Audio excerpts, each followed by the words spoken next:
हर हर महादेव। दोस्तों, हम लोगों ने आज तक जितने भी बातें की है वो शक्तिपीठ और ज्योतिर्लिंग की दोनों की साथ में बात की है।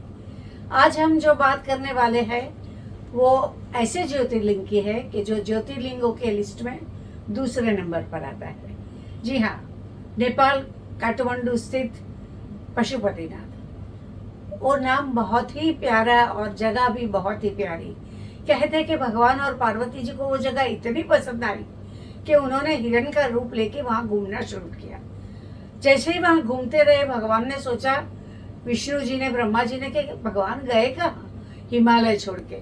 जब उन्होंने देखा कि भगवान यहाँ हिरण के रूप में घूम रहे हैं, उन्हें भगवान को समझाया, वहाँ उन्हें लिंग रूप में स्थापित किया और फिर वो लोग हिमालय वापस गए।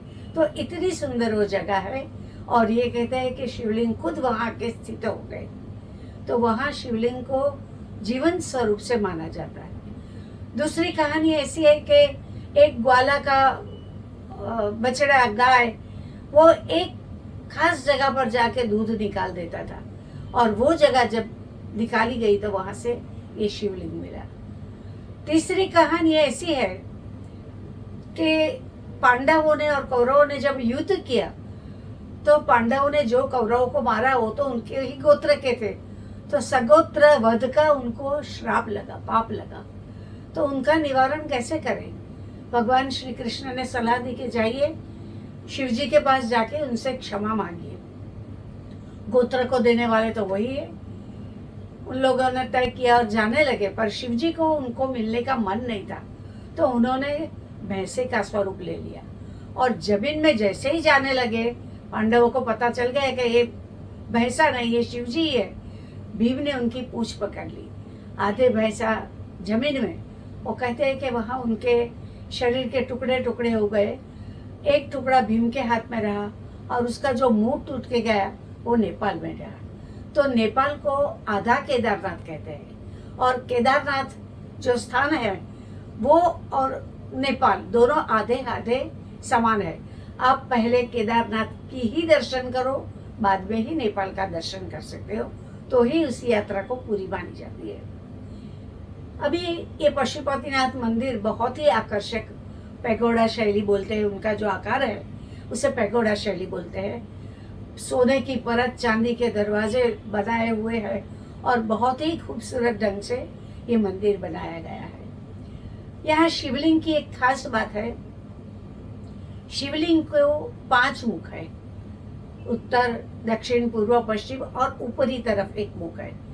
तो जो पूर्वी मुख है उसे तत्पुरुष कहते हैं, जो पश्चिमी तरफ है इसे सतयुग कहते हैं, उत्तरी तरफ जो है उसे अर्धनारीश्वर कहते हैं और दक्षिणी मुख को अघोरी कहते हैं। ऊपर जो मुख है वो मुख के आकार से नहीं पर मुख जैसा ही कहते हैं, उसे ईशान कहते हैं। और ये इतना आकर्षक बनाया हुआ शिवलिंग है जो मूर्ति के रूप में लग रहा है। और कहते हैं उनके हर एक के हाथ में, एक हाथ में रुद्राक्ष और एक हाथ में कमंडल। कमंडल जल की प्रतिनिधित्व करता है कि पानी की जरूरत, और रुद्राक्ष पवित्रता की प्रतिनिधित्व करते हैं। ये दोनों चीज नेपाल की पशुपतिनाथ की खास बात है।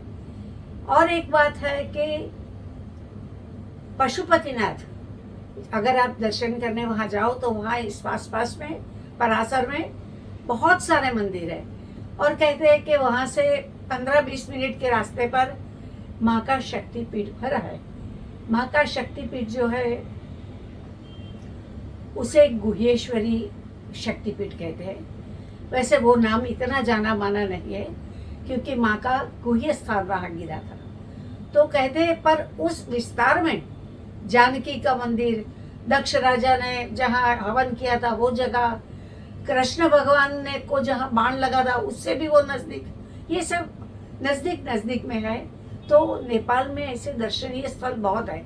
और ये जो परासर है जहाँ पशुपतिनाथ है, वो पशुपतिनाथ के परासर में शक्तिपीठ 15 मिनट की दूरी पर ही है। शक्तिपीठ में कहते हैं कि माँ का गुह्य स्थान गिरा था, इसलिए ज्यादा लोग अंदर जाने की रजामंदी नहीं देते पर वहाँ अघोरी लोगों का, तांत्रिक लोगों का डेरा लगा रहता है। तांत्रिक लोगों इस मंदिर की बहुत महत्वता है, वो अपनी साधना वहीं पर ज़्यादा करके करते हैं। और एक बात है शक्तिपीठ की, कि अंदर जाओ कि नहीं जाओ, पर माँ को प्रसन्न करने के लिए आप अगर उसके पास जाके हाथ भी जोड़ो तो बोलते कि ये माँ इतनी दयालु है कि आपके बात बोलने की बात का तुरंत जवाब मिलता है। आप जो भी अभिलाषा लेके जाते हो उसका परिणाम आपको तुरंत ही मिल जाता है। और उस शक्तिपीठ के बारे में और भी एक बात है कि जब नेपाल में भूकंप आया तब ये सारे जो मंदिर थे छोटे छोटे वो सब जीर्ण हो गए थे, बहुत खराब हालत में थे। पशुपतिनाथ का मंदिर को कुछ नहीं हुआ, सिर्फ उनके पिलर्स पर क्रैक आई, इतना हुआ, पर ये सब मंदिर जीर्ण हो गए। सरकार ने एक के बाद एक सभी का अभी पुनरुत्थान करने की शुरुआत की है। पर ये जो शक्तिपीठ का मंदिर है उसकी जो बनावट है उसे वर्ल्ड हेरिटेज जगह पर स्थानों का जो बनाया गया है यूएनओ के तरफ से, उसमें ये मंदिर को स्थान दिया गया है। दोस्तों, ये शक्तिपीठ और जो नेपाल का ज्योतिर्लिंग है पशुपतिनाथ और शक्तिपीठ, दोनों की रचना इतनी सुंदर की है कि वर्ल्ड हेरिटेज के लिस्ट में उनका नाम बहुत ही आगे है। लोग उसे खास देखने के लिए आते हैं और टूरिज्म में इनका नाम सबसे ऊपर है। लोग दूर दूर से इसे देखने आते हैं। दूसरी एक बात, एक जमाना था कि नेपाल के राजाओं ने ब्राह्मणों को यहाँ पूजा पाठ के लिए बुलाया, फिर कहते हैं कि दक्षिण के ब्राह्मणों को बुलाया गया, पर अब आज ऋग्वेद की जो जानकारी है वो वहाँ भी दी जाती है। तो नेपाल के कई ब्राह्मण लोग ऋग्वेद का ज्ञान लेने के लिए वहाँ जाते हैं और उनमें से 4 श्रेष्ठ ब्राह्मणों को, ऋग्वेद के जो सच्चे अभ्यासी है, उनको ही पूजा पाठ के लिए नियुक्त किया गया है और सिर्फ वो ही भगवान की पूजा आराधना कर सकते हैं। हाँ, हम दर्शन कर सकते हैं पर पूजा नहीं, भगवान की पूजा सिर्फ वही लोग करते हैं। तो यहाँ देखिए कितना सुंदर तिब्बत, नेपाल, बौद्ध धर्म और हिंदू धर्म का समन्वय बहुत ही सुंदर तरीके से हुआ है। और साथ आपको एक बात बता दूं कि पशुपतिनाथ, पशु यानी क्या, जीव, कोई भी जीव, ऐसा कहा जाता है।